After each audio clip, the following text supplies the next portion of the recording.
fahre hier seit Kilometern durch Kautschukplantagen. Das ist auch das erste Mal, dass ich gesehen habe, jetzt wie Kautschuk gewonnen wird. Voll unspektakulär. Die hauen da so ein Röhrchen in so einen Baum und dann kommt da so Soße raus und die wird dann hart und dann hast du Kautschuk. Das ist das Business.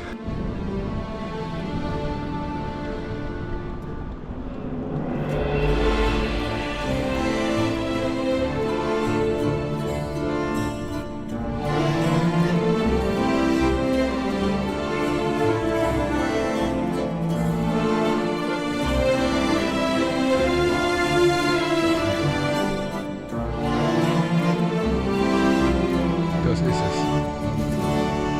Die Sonne geht so schön unter.